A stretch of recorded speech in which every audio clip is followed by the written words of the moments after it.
बिना किसी गलती के मैं मेरे पिता को झुकने नहीं दूंगी। जब मैं नई शादी करके आई थी तब मुझे बड़ा अजीब लगा था। बड़ी भाभी इतनी पढ़ी लिखी, अच्छे घर की, संस्कारों वाली लड़की होकर कैसे बड़ों से जुबान लड़ा रही। देवरानी ज्योति जेठानी से बोल रही, पर अन्याय हद से ज़्यादा बढ़ जाए तो इंसान को मुंह खोलना ही पड़ता है और कहना पड़ता है, अब बस।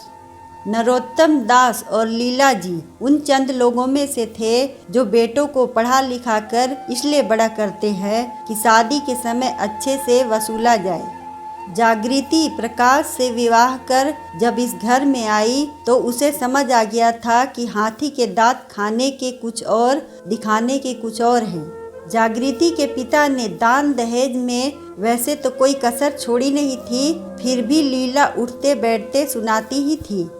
नरोत्तम दास और लीला इस बात को अच्छे से जानते थे कि जागृति एक अच्छे घर परिवार की संस्कारवान लड़की है। उसके परिवार में 2 छोटी बहनें भी हैं जिनकी शादियां होना अभी बाकी है। इस बात का फायदा उठा वो उसे अक्सर ताने दिया करते थे। सगाई के बाद जितनी बार भी देवरानी ज्योति का जेठानी से मिलना हुआ, वो जागृति के व्यक्तित्व से काफ़ी प्रभावित हुई थी।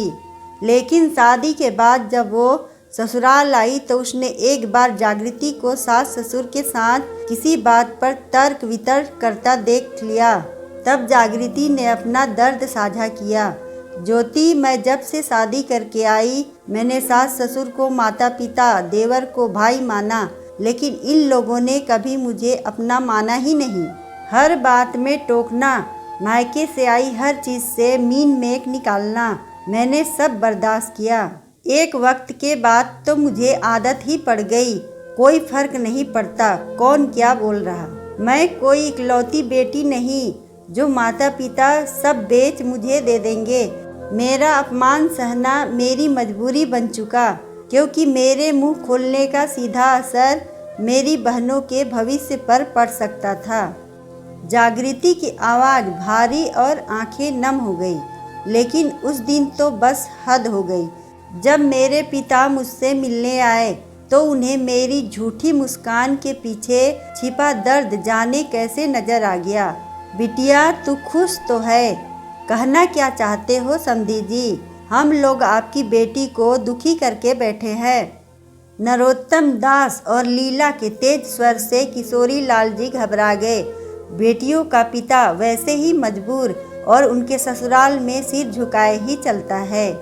बुरा मत मानिए समधी समधन जी, मैंने तो वैसे ही पूछ लिया। अब आपके घर में कोई कमी कैसे हो सकती है? हाँ, तो सवाल ही गलत था, क्योंकि इस तरह का सवाल बेटी से पूछ आप हमें जलील कर रहे। नहीं नहीं, आप बात को गलत दिशा में ले जा रहे। मेरा वो मतलब बिल्कुल नहीं था। आपको बुरा लगा तो मैं माफ़ी मांग लेता हूँ। अपने पिता को बिना किसी गलती के सास ससुर के आगे अपमानित होता देख जागृति के सब्र का बांध टूट गया। अपने पिता के जुड़े हाथों को पकड़ उसने कहा, अब बस, बहुत हो गया। जागृति की गूंजती आवाज़ से सास ससुर सन्न रह गए। पापा, आपको इन लोगों के आगे हाथ जोड़ने की ज़रूरत नहीं, क्योंकि आपका सवाल गलत नहीं, इन लोगों के इरादे गलत हैं। ये जानते हैं कि ये बहू को कितना परेशान करके बैठे हैं। ऐसे में कोई बहू खुश कैसे हो सकती है? वाह बहू, आज तो एक नया रंग ही दिखाया तुमने। पिता को देख इतना जोश आ गया है कि होश ही खो बैठी हो। नहीं मम्मी जी, आज तो मैं होश में आई हूँ। इसी पिता ने मुझे सिखाया था, बेटी रिश्तों के लिए झुक जाने में कोई बुराई नहीं, पर बार बार अगर तुम्हें ही झुकना पड़े तो रुक जाओ। आज सभी हदें पार हो गई, क्योंकि मैं आपके आगे बिना गलती के 100 बार झुक चुकी हूँ। लेकिन आज अपने पिता को बिना गलती के मैं झुकने नहीं दूंगी। किशोरी लाल जी जो समझ रहे थे वही निकला। अपनी हमेशा चुप रहने वाली बेटी का ऊंचा स्वर चीख चीख कर बता रहा था कि वो ससुराल में खुश नहीं। समधी समधन जी, मेरे या मेरी बेटी से कोई गलती हुई है आपकी हमसे नाराज़गी की वजह क्या है? समधी जी मुंह खुलवाया है तो सुनो। बेटा हमारा ऑफिसर, जो सोचा था उस हिसाब से तो आपने शुरू से ही कंजूसी दिखाई है। आपकी 2 और बेटियां हैं, इसमें हमारी कोई गलती नहीं। हमें तो हमारे स्टैंडर्ड के हिसाब से लेन देन की उम्मीद थी। किशोरी लाल के पास कोई जवाब नहीं था। जागृति ने भी पिता का थैला उठाया और उन्हें वहां से चलने का इशारा किया। इतने में बेटे प्रकाश को आता देख नरोत्तम और लीला जी घबरा गए। उन्होंने तुरंत रंग बदला। अरे समधी जी रुकिए, दामाद से मिलते जाइए। प्रकाश ने ससुर के पैर छुए।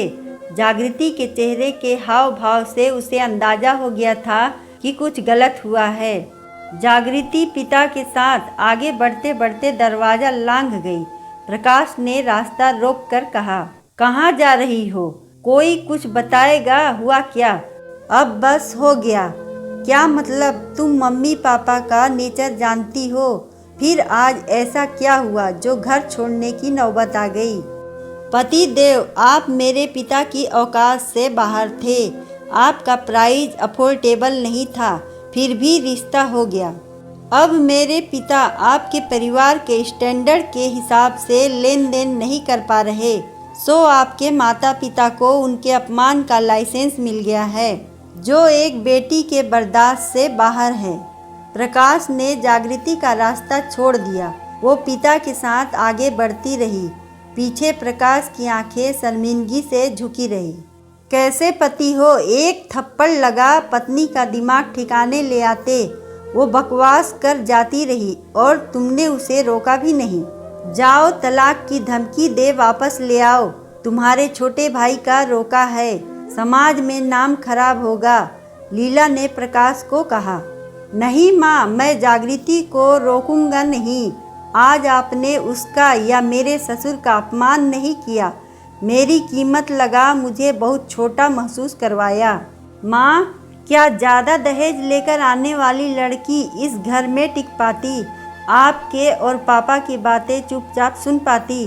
शायद वो मुझे आपसे अलग कर अपने साथ ले जाने की कोशिश करती। इतना दुखी होने के बाद भी जागृति ने कभी मुझे अपने माता पिता से अलग करने की कोशिश नहीं की। क्या उसकी ये अच्छाइयाँ आपको दिखाई नहीं दी? प्रकाश की बातों का माता पिता के पास कोई जवाब नहीं था। पति पत्नी को समझ आ गया, आज वो नहीं झुके तो एक बेटे का घर टूटेगा तो दूसरे का रिश्ता। बस यही से मेरे दुखों का अंत हुआ। मम्मी ने मुझे गली के नुक्कड़ पर रोक माफ़ी मांगी। मुझे और मेरे पिता को सम्मान से घर लेकर आई। जागृति की आंखों में पिता का खोया सम्मान मिलने की चमक थी। अगर आपको हमारी कहानी अच्छी लगे तो वीडियो को लाइक करें, चैनल को सब्सक्राइब करें और कमेंट में बताएं कि आपको कहानी कैसी लगी। धन्यवाद।